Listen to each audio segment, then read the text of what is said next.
बिस्मिल्लाहिर्रहमानिर्रहीम, अस्सलाम वालेकुम। मैं हूं बिशारत राजा, मेरे साथ मौजूद हैं सीनियर साफ़ी साकिब बशीर साहब। आपके सामने खबरें रखेंगे कि 9 मई के हवाले से जो लाहौर में फ़ैसला हुआ था उसका 81 पेज पर तफसीली फ़ैसला आ गया है।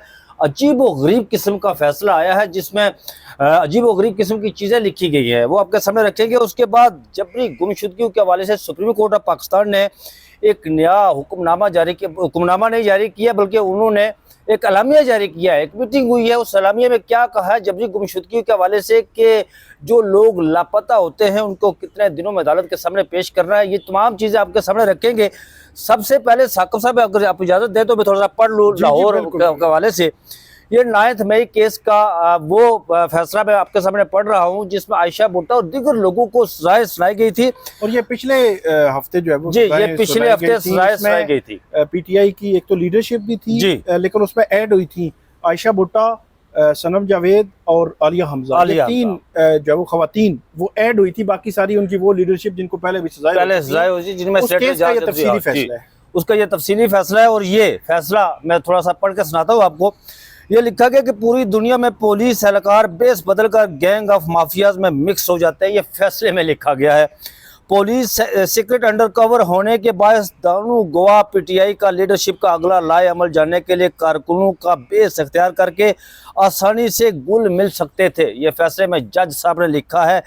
अंडर कवर होने के बाद दोनों मालूमात फौरी आगे पहुँचाने के पाबंद नहीं थे। इस केस का जज होने की हैसियत होने से तस्लीम करता हूँ दोनों स्टार गवाह अपने काम के माहिर थे, ये फैसले में लिखा गया है।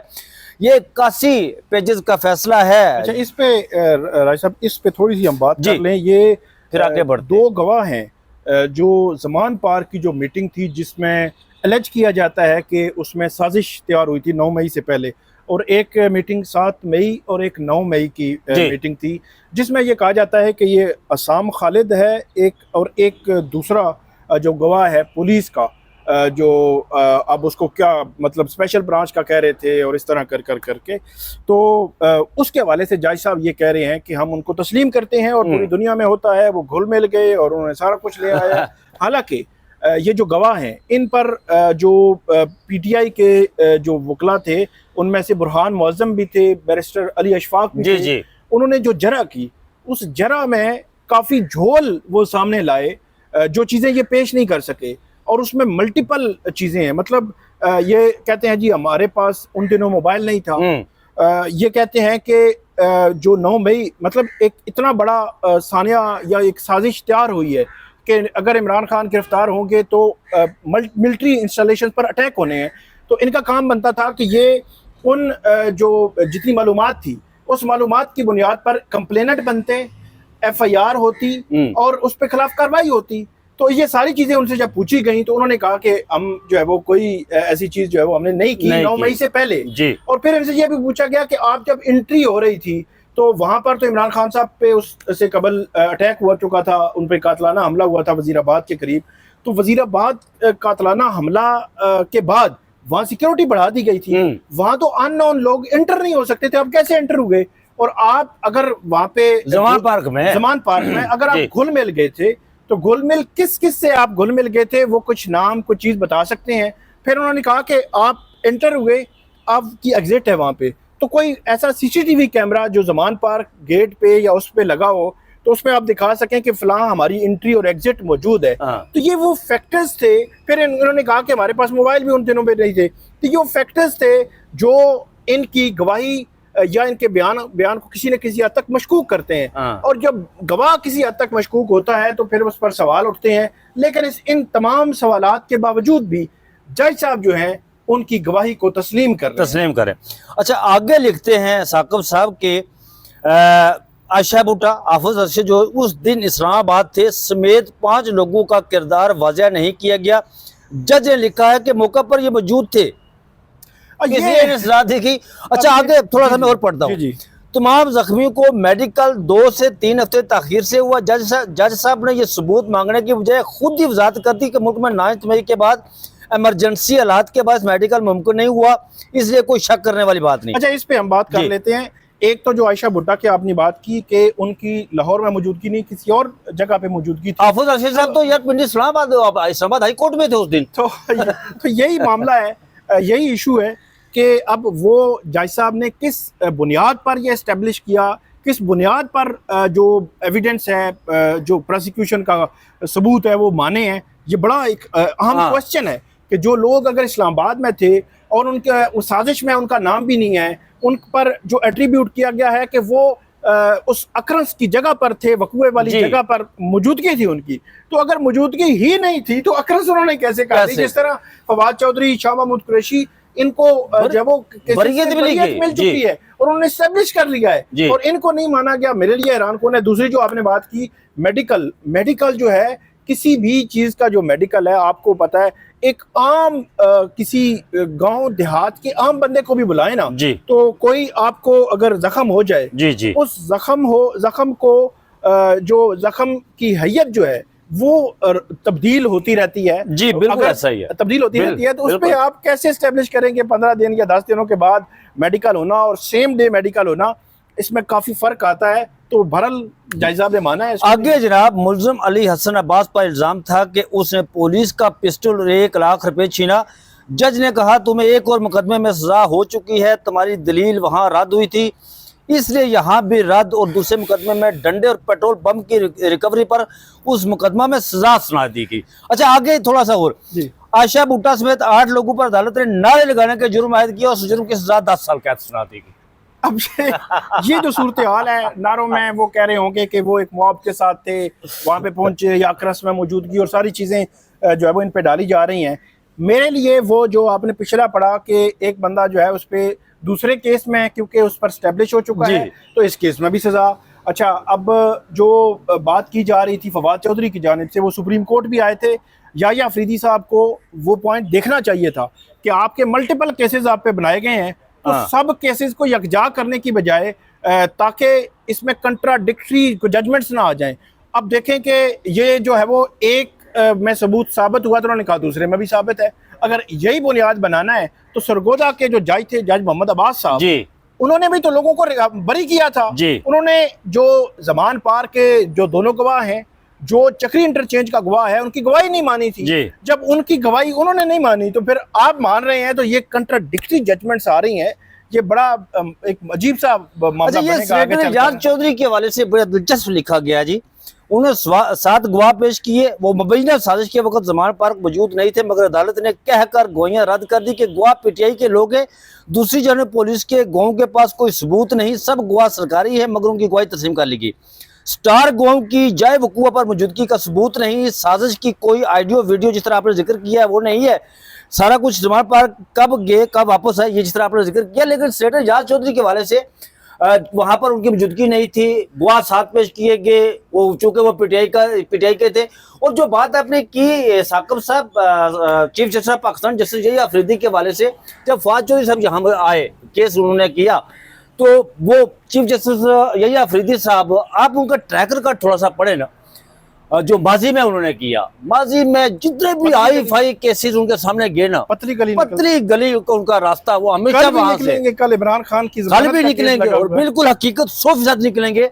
आपको याद होगा साकिब साहब के फवाद चौधरी वाले केस में वो कह रहे अच्छा मैं आपको इससे ज्यादा कुछ देने वाला हूँ, वो फैसला ऐसा दिया कि किसी को कोई पता नहीं लगा कि किसके हक में दिया, कोई समझ ही नहीं लगी। इसमें एक तो जो कल हम इस पे सेनेटर एजाज चौधरी वाले मामले में बात करते हैं, लेकिन कल इमरान खान साहब की जमानत के केसेस लगे हुए हैं। तो को यही है कि वो अपने ट्रैक रिकॉर्ड दुरुस्त रखेंगे और निकलने की कोशिश करेंगे। हालांकि पहले भी मैं बात कर चुका हूं कि इमरान खान के 9 मई के 8 केसेस में जमानत के मामले में टेंटेटिव असेसमेंट में अदालत नहीं निकल सकती। कैसे निकलेगी ये जो वो हमने देखना है कि इसको कैसे आगे लेकर चलेंगे। फिर एक और बात, 4 माह का इन्होंने ऑर्डर किया था कि 4 माह में सुप्रीम कोर्ट जो ट्रायल्स हैं वो मुकम्मल किए जाएं। अच्छा, वो 4 माह की मुद्दत मुकम्मल हो चुकी है एटीसी अदालतों को। अच्छा, उसमें इन्होंने लिखा था कि उनको हर किस्म का फेयर ट्रायल दिया जाएगा। एक हमारे वकील साहब हैं, मैं जज वकील जगह का नाम नहीं बताऊंगा, लेकिन हाँ। क्योंकि उन्होंने मुझे बताया तो उन्होंने कहा कि क्योंकि कोर्ट में मीडिया तो होता नहीं था, तो उन्होंने कहा कि कुछ दिन ऐसे भी आए कि हम दरख्वास्त देते थे तो जज साहब ने कहा हाँ क्या है, उन्होंने कहा बरियत की, उन्होंने कहा हाँ जी आप इधर से पूछा, उन्होंने 4 लफ्ज उन्होंने बोले, उन्होंने कहा डिसमिस, फलां डिसमिस, फलां डिसमिस। तो एक लम्हा ऐसा भी था कि शायद ऐसे लग रहा था कि जज साहब ये कहना चाह रहे हैं कि आप मजीद कोई दरखास्तें भी लाना चाह रहे हैं तो वो भी डिसमिस आगे बढ़े। तो ये सूरत हाल बहरहाल बनी 9 मई के केसेस में। कल का दिन बड़ा अहम है। सेनेटर एजाज चौधरी, अच्छा सेनेटर एजाज चौधरी का मामला बताना जरूरी है। सेनेटर एजाज चौधरी ये कहते हैं कि आप ये कह रहे हैं कि 7 मई को एक ज़मान पार्क मीटिंग हुई, एक 9 मई को मीटिंग हुई। वो कह रहे हैं कि 7 मई को या 9 मई को मैं लाहौर में किसी और जगह पे मौजूद था, जहाँ पे जिसके गवाह ओन बपी जो सेनेटर हैं, मुसद्दिक अब्बासी जो ब्रिगेडियर रिटायर्ड हैं, वो और 3-4 मेरे ख्याल है और जो गवाह थे वो उस जगह पे मौजूद थे, उन्होंने जाकर गवाही दी। अच्छा उन पे जरा भी हुई, सारा कुछ हुआ। अब वो ये कह कर के वो पीटीआई के हैं, इनको जो है वो सजा देना, जो है वो ना मानना कि क्योंकि वो पीटीआई के हैं, तो फिर तो 9 मई का पूरा सिस्टम ही खत्म हो जाएगा। वहां तो प्राइवेट गवाह है ही नहीं है, मतलब कंप्लेनेंट पुलिस वाला, सरकारी गवाह पुलिस वाले, इन्वेस्टिगेशन करने वाला पुलिस वाला, A to Z सारा पुलिस के अंदर ही घूम रहा है। तो सारा कुछ आप जो है वो इटमीन के वहाँ प्राइवेट गवाह नहीं है, पुलिस के हैं, वो आप मान रहे हैं। तो यहाँ जो अगेंस्ट पार्टी है इसके गवाह जो नहीं माने। बहरहाल साकिब साहब, सुप्रीम कोर्ट ऑफ पाकिस्तान में सेनेटर एजाज चौधरी साहब का केस लगा हुआ था जमानत का, जिसमें ये कहा गया, एक वीडियो पेश की गई 19 तारीख को वो साजिश कर रहे हैं, 19 मई को। ठीक भाई, वो जज साहब कह रहे हैं कि ये 9 मई को बात हो जाती है, वाकया हो जाता है, और आप 19 मई को उसकी साजिश तैयार करते हुए आप सबूत पेश कर रहे हैं। फिर आपको याद होगा कि यहाँ पर, और कितने मिनट का वो केस था, मुझे लगता है कुछ 4-5 मिनट, 5-7 मिनट का केस था, इससे ज्यादा नहीं था। फिर आपको याद होगा कि लास्ट ईयर रमजान में जस्टिस जमाल मंदोखेल के सामने एक जमानतों वाला केस लगा, ये पिंडी हमजा कैंप वाला। यहाँ पर जस्टिस जमाल मंदोखेल के सामने जब प्रोसिक्यूशन की, तो उन्होंने कहा जी हमारे पास सरकारी गवाह है जी। उन्होंने कहा कहाँ का? उन्होंने कहा जी एक पुलिस हवलदार है। ठीक है। उन्होंने कहा जी कि ज़मान पार्क में वो बैठा हुआ था जब साजिश तैयार हुई। जस्टिस जमाल मंदोखेल को ये कहना पड़ा वहां पर, ये उनका, मैं कोट टू कोट उनके वर्ड्स आपको दोहरा रहा हूँ, उन्हें ये कहना पड़ा, ये अजीबो गरीब किस्म का ये केस है कि वकूआ पिंडी में होता है, साजिश ज़मान पार्क में होती है, और हवलदार आपका गवाह होता है। और फिर वो उन्होंने ये कहा उस केस में कि हम एक हवलदार के कहने पर साबिक वज़ीर-ए-आज़म को गद्दार कैसे कहते। ये इसकी सारी सिचुएशन थी उस वक्त।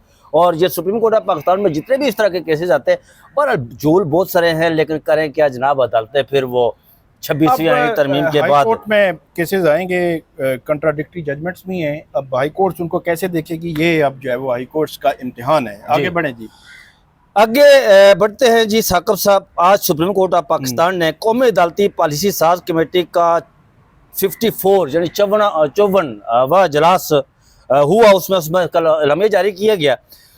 मैं थोड़ा सा एलामिया पढ़ लूं। 54वां यानी 54th। मुझे वो लो आप पिघलाई दीवार याद आ गई। आप जारी रखें। अच्छा, आगे है जी साकिब साहब, ये चीफ जस्टिस पाकिस्तान उसकी सदारत की है। इजलास में तमाम हाई कोर्ट्स के चीफ जस्टिस और अटॉर्नी जनरल पाकिस्तान की शिरकत। इजलास में इंसाफ की फराहमी में तेज़ रफ्तारी और मौसरियत को यकीनी बनाने का अज़म किया गया जी। जबरी गुमशुदगी के केसेस पर 24 घंटे में मुलज़िम को मजिस्ट्रेट के सामने पेश करने का जामिया मैकेनिज्म तैयार किया जाएगा लिखा। अदलिया की आज़ादी के तहफ़्फ़ुज़ के लिए SOPs में मरहलावार टाइम लाइन शामिल करने पर जोर। गैर मुतल्लका दबाव की शिकायत 24 घंटे में रिपोर्ट और 14 दिन में कार्रवाई मुकम्मल करने का फैसला। कमर्शियल, रेवेन्यू और फिजिकल मुकदमात के हल के लिए जस्टिस शफी सिद्दीकी सरबराही में कमेटी कायम की गई है। मुख्तलिफ मुकदमात निपटाने के लिए यकसा टाइम लाइन्स मुकर्रर। ज़मीनी तनाज़ात मुकदमा 24 माह में निपटाने की हदायत की गई है। फैमिली केसेस, किराएदारी और लेबर मुकदमात 6 माह में निपटाने का फैसला किया गया जी। नाबालिग मुलजमान के मुकदमात 6 माह और कत्ल के मुकदमात 24 माह में मुकम्मल करने की टाइम लाइन मुकर्रर। मुकदमात के निपटाने की टाइम लाइन जजेस की कारकर्दगी के आम इशारे करार दिए गए। Sindh high court, Peshawar high court की मॉडल क्रिमिनल ट्रायल कोर्ट्स की कारकर्दगी को सराहा गया। डिस्ट्रिक्ट जुडिशरी पॉलिसी फॉर्म के क्याम और जजेस की फलाह व बहबूद के लिए सिफारिशात तैयार की जाएंगी। अवामी सतह पर मालूमात और शिकायत के अजाले के लिए हाई कोर्ट्स और डिस्ट्रिक्ट कोर्ट्स में फोरम्स कायम करने की हदायत की गई है।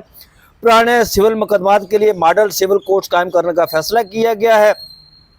आगे जेल इस्लाहत के हवाले से भी हाई कोर्ट्स काम करेंगी। स्पेशल कोर्ट्स और ट्रिब्यूनल के हवाले से जजेस वापसी में तखीर का मामला हल करने की यकीन दहानी करवाई गई है। आगे ये लिखा गया है कि मुकदमात के अंदराज पर बायोमेट्रिक तस्दीक का निज़ाम नाफज करने का फैसला। इस जो एलामिया जारी हुआ साकिब साहब, इसमें तो एक जो जबरी गुमशुदगियों के हवाले से ये मामला उठाया गया है, ये बड़ा अहम है। और दूसरा ये जो उन्होंने कहा जी के इजलास में इन्होंने जो जबरी गुमशुदगियों पे शुरू करते हैं कि कहते हैं कि जबरी गुमशुदगी में 24 जो घंटे में जी मजिस्ट्रेट के सामने पेश किया जाएगा, पेश करना जरूरी है।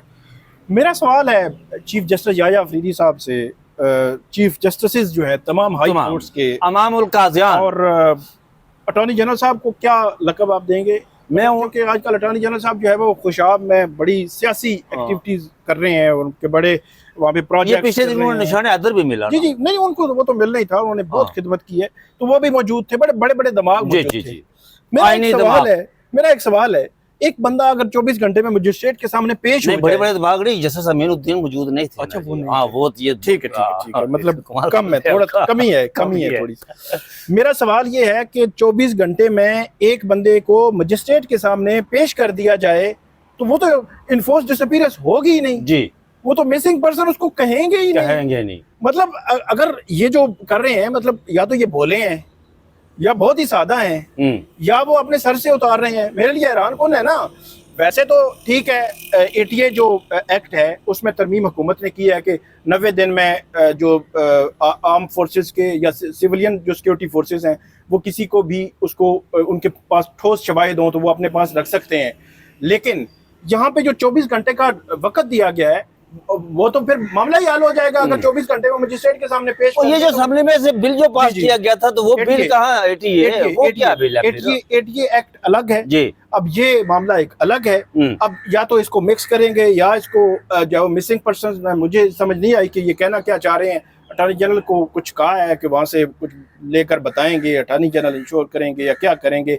बहरहाल मुझे मिसिंग पर्सन का मामला ये मजीद कंफ्यूज होता नजर आ रहा है कि वो अटॉर्नी जनरल की मुझे याद है जनवरी मेरे ख्याल है 2025 था या 2024 था, ये भी याद नहीं है, कि अटॉर्नी जनरल ने वो जस्टिस मोहसिन अख्तर कियानी की अदालत में जाकर ये कहा था कि आज के बाद कोई बंदा मिसिंग नहीं होगा। और ये जो 2025 का मामला था जिसमें मेरे ख्याल में ये तो उसके बाद मिसिंग होते रहे। तो ये जो निशिस्तन गुफ्तन बर्खास्तन जो मीटिंग हुई है इससे अटॉर्नी जनरल साहब की आपकी बात करते हैं, अटॉर्नी जनरल साहब ने यहाँ पर लापता जो 9 मई के केस मिलिट्री अदालतों में उनके हवाले से कहा था कि वो तो सजा नहीं होगी। वो बाद में हमें पता चला कि यार उन्हें सजा देकर बरी किया गया, 2 साल मुजरिम बनाकर बरी किया गया यार। तो एक पॉइंट तो ये हो गया इसमें। दूसरा पॉइंट मुदाखलत के हवाले से बात की गई है कि जो अदलिया में मुदाखलत है और मशहूर मरूफ वो 6 जजेस का खत जो है वो मौजूद है। अच्छा, अदलिया 26वीं आईनी तरमीम आई, फिर याह्या अफरीदी साहब उसमें बेनिफिशरी हुए, बाकी काफ़ी जजेस बेनिफिशरी हुए, कुछ हाई कोर्ट्स में नए वकील जज ला गए, सुप्रीम कोर्ट में नए जज आ गए। अदलिया को बिल्कुल जकड़ लिया एग्जीक्यूटिव ने, हुकूमत ने कंट्रोल कर लिया जुडिशल कमीशन के जरिए, इधर उधर के जरिए। जब हर चीज कंट्रोल हो चुकी अब वो कह रहे हैं हम मुदाखलत जो है उसके हवाले से पॉलिसी बना रहे हैं कि वो जी इतने दिनों में मुदाखलत 14 दिनों में कार्रवाई होगी। जज का जो उसकी मतलब नाम जारी सी बात है वो सामने नहीं लाएंगे कि वो अगर 24 घंटे में बता देते हैं कि मुझे जनाब अप्रोच किया गया है। हमारे पास कई मिसालें मौजूद हैं, बात ये है कई मिसालें मौजूद हैं कि क्या हशर हो रहा है हमारी जुडिशरी का, डिस्ट्रिक्ट जुडिशरी का, हाई कोर्ट्स का। लेकिन बड़ा अफसोस होता है कि ये निशिस्तन गुफ्तन बर्खास्तन अब बैठकर जो है वो कह रहे हैं कि हम ये करेंगे। बहरहाल ये भी देख लेंगे कि कह रहे हैं कि मुदाखलत को रोकने के लिए ये कर रहे हैं कि कोई इंस्टीट्यूशनल रिस्पॉन्स होगा। जो 6 जज कहते थे उन 6 जजों को तो केस नहीं दिए जा रहे, उन 6 जजों को साइड लाइन किया जा रहा है, उन 6 जजों के हवाले से पॉलिसी 27वीं तरमीम में वो कहते केस हैं कालीन से लेकर ला बयान रहे है हैं ये। कि वो उनको किसी को हाँ। जो वो बलूचिस्तान और सिंध की हाई कोर्ट में भेजा जाएगा। उन 6 जजेस को टारगेट किया जा रहा है जिन्होंने सबसे पहले निशानदेही की थी कि मुदाखलत रुकनी जी। चाहिए, और अब जनाब बैठकर बड़े जनाब कागज भर रहे हैं कि हम जनाब मुदाखलत रोक रहे हैं। हम ये भी देख लेंगे कि मुदाखलत साकिब कितनी साहब, होती है। आपको पता है, एक सवाल मैं आखिर में और करूंगा आपसे। साकिब साहब, आपको पता है कि यहाँ पर आपने जो चीफ जस्टिस, साबिक चीफ जस्टिस काजी फाइसा, ये उन्होंने बनाया था कब्रिस्तान जहां हम बैठकर विला कर रहे हैं। उन्होंने जब वो चीफ जस्टिस पाकिस्तान बने तो उन्होंने पीपल्स पार्टी और नून लीग के एक कारकुन की हैसियत से बैठकर वहां फैसले सादर किए। उन्होंने एक मुनसिफ आला की हैसियत से बैठकर फैसले नहीं किए बिल्कुल, और किसी के नुमाइंदे के तौर पर वहां बैठे रहे। लेकिन साकिब साहब, मुझे लग रहा है कि ये उसी पॉलिसी का तसलसल है। बिल्कुल मौजूदा जो चीफ जस्टिस पाकिस्तान है उसी तसलसल को लेकर आगे बढ़ रहे हैं। कोई एक ऐसा फैसला, कोई एक सिंगल वन फैसला हमारे सामने, कब साल से ज्यादा अरसा हो गया बने हुए ने। 26 अक्टूबर को ये आए थे ना, हाँ। तो अभी है आज 18 अगस्त, 8-9 महीने, सितंबर, अक्टूबर, 10 महीने होने वाले। 10 माह हो गए। हाँ।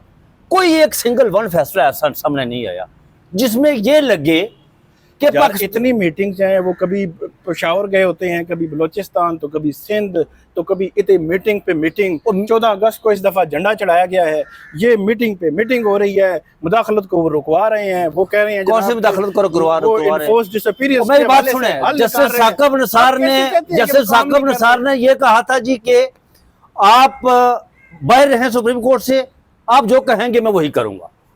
जैसे काजी फाइसा साहब ने दरवाजे खोल दिए, आप आए बैठे यहाँ पर। अब तो चीफ जस्टिस साहब ने जनाब वो फोटो बना रहे होते कि कहीं कोई मिसिंग ना हो जाए, ये फोटो भेजने होते आगे ना। ये सिलसिला यहाँ तक आ गया है। साकिब साहब, एक जाते जाते 2-3 मिनट में, ये जो सोहेल वड़ाच साहब ने आज कानून लिखा है, निजाम लपेटने की बात की है, सियासतदानों को मातूब ठहराया गया है, ये क्या कहानी है? इस पर 1-2 मिनट में बात करें। एक तो जो सोहेल वड़ाच साहब हैं, उनसे आप इख्तलाफ कर सकते हैं। उन्होंने कल इमरान खान को बाकायदा तौर पर अपने कालम के ज़रिए कायल करने की कोशिश की कि आप अदालती महाज में नाकाम हो गए हैं। उसकी वजूहात कुछ भी हैं। आप जो आपका सियासी महाज था, मतलब एहतजाज प्रोटेस्ट, उसमें आप नाकाम हो गए हैं। आप बैनुल-अक़वामी महाज पर मतलब PTI नाकाम हो गई है इमरान खान की रिहाई पे। तो वो ये कहना चाह रहे थे कि इसमें हल मसालियत यही है कि आप माफ़ी तलाफ़ी करके यू टर्न लेके आगे बढ़ें, बाहर आएँ, इस सिस्टम को चलने दें और खामोश हो जाएं। उन पे बहुत ज़्यादा क्रिटिसिज्म भी हुआ। बहरहाल उनकी ये राय आज के कालम में उन्होंने जो हुकूमत वक्त है जी, इस पर तनकीद की, इसके तजादात की बात की है, और इसके हवाले से कुछ मुख्तदर हलकों के खदशात की बात की है कि जो है वो मौजूद है, जिससे यह तासुर मिलता है कि या कि मुख्तदर हलके वो जहाँ पे PTI से खुश नहीं है तो वो हुकूमत से भी ज़्यादा खुश नहीं है। अगरचे यही जो वड़ाच साहब हैं, उन्होंने कल ये कहा था कि फील्ड मार्शल साहब जो है, उन्होंने जो प्राइम मिनिस्टर की तब्दीली या सदर मुमलिकत की तब्दीली के हवाले से मामलात की मुकम्मल तौर पर तरदीद की है। अब किसको माने और किसको जो है वो ना माने।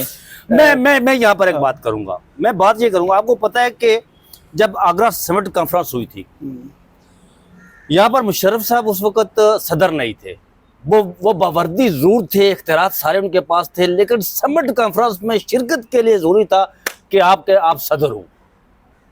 तो उसके लिए आपको याद होगा कि रफीक तारड़ को किस तरह उठाकर सदर बने वो खुद बने थे, और वो तरमीम जिसमें बावर्दी सदर का सारा मामला दिए गए थे। तो जब इस तरह की मतलब सिचुएशन क्रिएट होती है तो फिर जो है वो हाल बदल भी जाती है। तो अब हम नाज़रीन से बिल्कुल लेते हैं इजाजत, तो मजीद उनको अपडेट करेंगे आइंदा वीडियोस में। इंशाअल्लाह। अल्लाह हाफिज।